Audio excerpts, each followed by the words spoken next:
ESO High Isle has now been out for approximately 2 weeks on PC, NA, and EU mega servers. It is going to be releasing on console at the time of recording this video in less than 24 hours, and it has been an interesting experience so far, to say the least. In this video today, I'm going to review my opinion on the expansion in High Isle and what I think players will like and what I think players won't like, and just kind of give my overall viewpoints of where I think ESO is heading. Thank you again to my patrons and YouTube members. I'll have more on that at the end of the video, and you can check out all my other content on my website at brahwegotthis.com, or you can join our Discord down below. Starting out, I want to talk about the story, which is the biggest part of ESO. This is the thing that really draws people into this game, and the High Isle story does not disappoint. I actually really love the High Isle story. I think it's one of the most interesting ones of all the stories in the Elder Scrolls Online, and I'm not going to give any spoilers or anything like that, but the premise of the story is it's not an end of the world story. It's not different deity trying to destroy the world. It's more of a political thing. There's conspiracies, and to me that's just very, very interesting. But the biggest thing that I want to talk about with the story is that in a lot of it, they seem to be setting up something to do with Cyrodiil in the PvP area. Just from the dialogue, and again, I'm not going to go into that. I don't want to spoil anything, but they talk a lot about the PvP, the Cyrodiil area, and just about the alliances. And so I'm really interested to see where they take this further this year, because they, as you all know, the PvP scene has not been the happiest scene for ESO. It's been something that a lot of players in that scene think have been forgotten, and they have been trying to actively fix PvP for a while now, and they want to fix it before they update it. So it makes me wonder if maybe at the end of this year we're going to get some sort of PvP update, or next year is going to be some sort of massive shift in PvP. But again, I'm not going to spoil any of the story. I just want to mention that because I think that it's kind of been hinting at something like that for a while now. But in general, I really do like the characters of High Isle. I think they're really interesting, and I just like the premise of how they set everything up. Next thing I want to talk about is the actual High Isle zone. Okay, so I always like talking about this in my reviews of expansions because the zone aesthetic is something that I really appreciate, that they really put a lot of time into. And honestly, the High Isle zone is one of my favorite zones in the game now. Somerset used to be one of my favorite ones, along with Clockwork City, but this one's just so interesting because it brings aspects of Somerset in there with like islands and like beachy areas, but it's got a very medieval-esque style. It feels like you're in The Witcher, or you're in Game of Thrones or something like that. It's just very, very medieval, but I think Witcher's more of a better comparison for it because it feels more like happy. It's not as like depressing as like Game of Thrones, but just the buildings and the architecture, and just like how they have knights and how it's just like very, very open. They've got like tropical areas, like I said. There's like a jungle that is really interesting. There's volcanoes. That to me is very interesting, and I love the different creatures that they have throughout the zone. I love just all the different areas that you can go to. I just think it's really neat. They also have druids, which I think are really cool, and I feel like are going to play a huge part in ESO this year for some reason. I'm not saying we're getting a druid class, but I do think that druids are going to be a big part of like what's going to happen towards the end of the year. But the zone is something that I think they always do a fantastic job on, and so kudos to that. Also, I want to give kudos to the sponsor of this video, the Ridge Wallet. You really don't want to leave home without protecting the things that are in your wallet, and the Ridge Wallet has an RFID blocking technology that protects you from digital pickpocketers. So I really do love the Ridge Wallet for that, and the fact that it has over 30 colors and styles, including carbon fiber and burnt titanium. And again, you guys always see my Damascus steel style here. I absolutely love this thing, and so if you want to pick up one of these, I have a discount code down below, BRAHRIDGE, for 10% off, and you get free shipping as well. But thank you again to Ridge Wallet for sponsoring this video. The next thing we're going to talk about is the Tales of Tribute card game. This is the main feature of the High Isle expansion. The Tales of Tribute card game has not been received for the most part very well in the overall community of the game. Now, I'm not sure how many people that didn't receive it well have actually tried it and have actually liked it. I'm going to be running a poll this week on my channel asking that, but it's not something that a lot of people were very happy about. They didn't think that this should have been the main feature of the expansion, and in a lot of ways I agree with those people. I think it's a very odd feature to add to an MMO as a main feature, especially the one that highlights the chapter, because it's something that a lot of people don't really like. And they don't play MMOs for. But overall, I think that the card game is really fun. I've enjoyed my gameplay of it. We have been ranking up and we're now on the leaderboards for Tales of Tribute, which has been honestly really fun to do. There are a few things that annoy me about Tales of Tribute. One of them being the decks take forever to get. The ranking system seems super slow, and I understand why they do this because they want you to play more, but on the PTS it was way quicker, and maybe too quick on the PTS. But currently right now, to go from like rank 2 to rank 3, you essentially have to play like over 100 games or something like that. It's kind of insane. Now if you play ranked, it'll go quicker, but not everyone's gonna play ranked, and so the hard part with this is that the games are not necessarily quick. They sometimes can take a while, even against NPCs, because of the way that this card game is set up. It's a deck builder, it's not a TCG, so there's a lot of RNG involved when it comes to the cards that get put into the tavern in the middle section. So like if you're playing an NPC and the cards that keep getting dealt out in the middle are just bad cards, it's just going to take you longer to beat the NPC, and so that's just the time you spend for the rank points that you get just isn't enough, in my opinion. Also, the fact that it takes so long to get certain decks, that also makes it more boring because you're literally just playing with the same decks over and over and over again.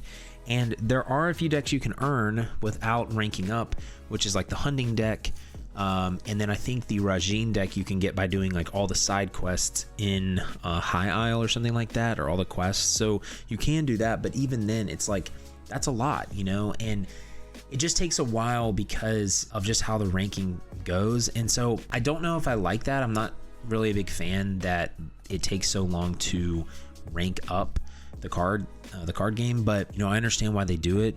But the incentive should be playing ranked, and they shouldn't make you spend forever ranking up the PvE line, in my opinion. But in order to rank that up the fastest, you have to play ranked. So it's really interesting. But the other thing I want to mention with the card game is that the rewards are good in a lot of ways, but the ranked rewards are a little disappointing. I saw that there were tribute tokens, and I was like, oh my gosh, what are these? Like, it was like there's like elite tribute tokens, veteran tribute tokens. I was like, are these like a new currency that we're going to be able to like get cosmetics with? Nope, they're not. They're just tokens that sell for gold. And to me, that is just really disappointing. That's a really big opportunity that's missed, in my opinion, and it just doesn't bring enough incentive, like sometimes to me. Like, yeah, the rewards are good from playing daily matches. Yeah, you can get motifs, stuff like that, but like you should be able to use those tokens for like buying mounts or other things that are just like things you can show off. Like, I don't understand sometimes the logic that goes into the reward structures in ESO. It just doesn't make any sense to me. And so, yeah, that's just my thoughts on that. I've made a whole separate video on that before. Next thing I want to talk about is the raid. Okay, the raid was really cool. I liked it. It was very easy though on normal. One of the easiest raids that I've done on an expansion on normal in a while. And I don't know if it's just because our group was just like lights out, but comparatively to last year, Rock Grove was so much harder on normal than DREADSAIL Reef. DREADSAIL Reef was just, it just felt like a joke comparatively on normal. It was cool, but the hardest mechanic was the final boss. But besides that, we literally just melted everything. Yeah, like Rock Grove, even if you like melt things, there were so many mechanics that you had to like do. And so I don't know, it was something to me that just felt a little underwhelming on normal. Now on veteran, we tried it on veteran and it is so hard, and that is awesome. Like, it's cool, but so many people are not going to be able to do it on veteran. And so something I really loved about Rock Grove and Blackwood is that like if you couldn't do veteran trials, you would get a big challenge from just doing Rock Grove on normal. You know, like it wasn't something that was easy. And I thought that was really cool because that gives like casual players a challenge, but it's almost like ESO is just getting so casual to the point where they can't put any challenging content in the game because I think it's going to just push people away. And to me, I just don't think that that's the right way to go with that. Like, I think that trial needs to be a little bit more challenging for normal, because it's just we did it in like less than 30 minutes or something. But again, really good sets in the raid. The veteran version is going to be difficult, and that's awesome. Like, that's great. That's what it's supposed to be. But the normal version just really was underwhelming, in my opinion. And so now I want to talk about the overall view of the expansion and what I think about it, the pros and cons, and kind of like where it sits in versus the other expansions. Now, I didn't mention the companions. The companions are actually really cool. I actually really have been leveling Ember up a lot, but this expansion in so many ways just feels underwhelming. And I think a lot of people would agree with that statement. Just the fact that the card game was like the biggest thing, it's underwhelming. There's things within like the expansion that I also just notice, like some of the ways that they've designed things, like some of the cosmetics you earn, like certain things like the public dungeon fragments. Like, you know, last year in the Blackwood dungeon and public dungeon fragments, you could earn 2 cosmetics from one cosmetic from each public dungeon. But this year, you have to earn the same amount of fragments, or like actually a little bit less than the fragments, to earn this one cosmetic, but they're both from both public dungeons essentially. So what I'm saying is they didn't give us 2 cosmetics. From what I saw, I didn't see 2 cosmetics. So I could be completely wrong on this. So if I am, let me know down in the comments. But you can get this pet from the public dungeon, but you get it collectively from both public dungeons. And that's a sign to me right there. And I know that's something that might not be that big of a deal to people, but to me, that's a sign that they've put less content in this expansion. They haven't put nearly as much time into this expansion or content in this expansion because either they're trying to gear up for something else, they're either running out of ideas. Like, I don't know what it is. I don't think they're running out of ideas, but that is a sign to me that this has been a little bit more of a watered down expansion. There were people in the zone, there were people playing, but it just feels empty in a lot of ways like 2 weeks later. And it's because it's the same old thing.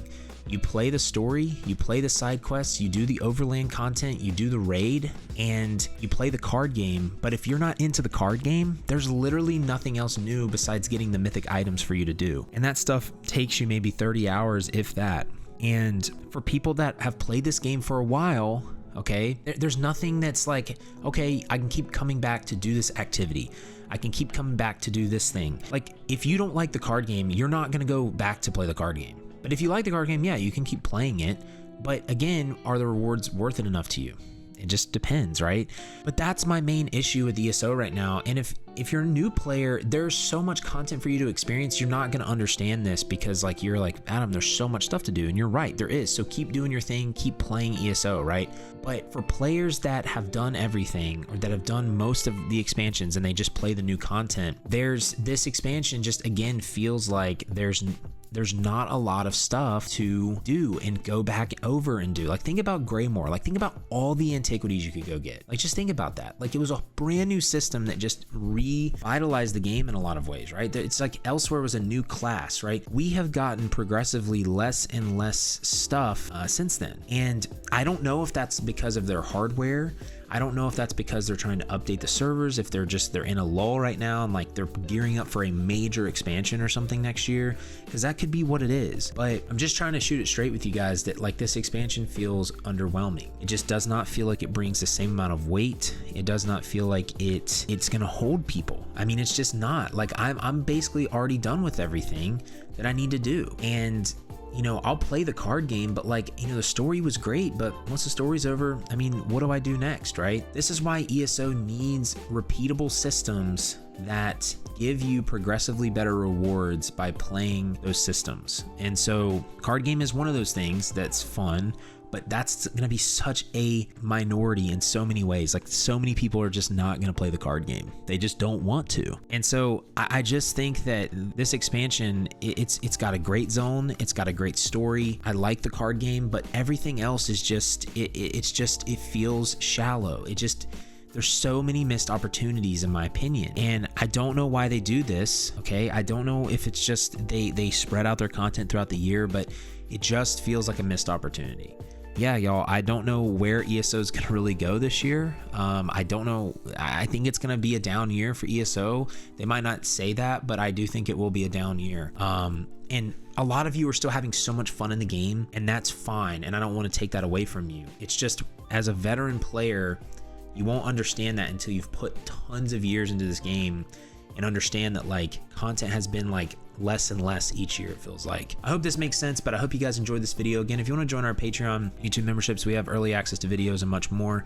We also have all kinds of other resources on the website, but I do appreciate everyone being here. Just remember to have faith, be great, and I'll see you on ESO.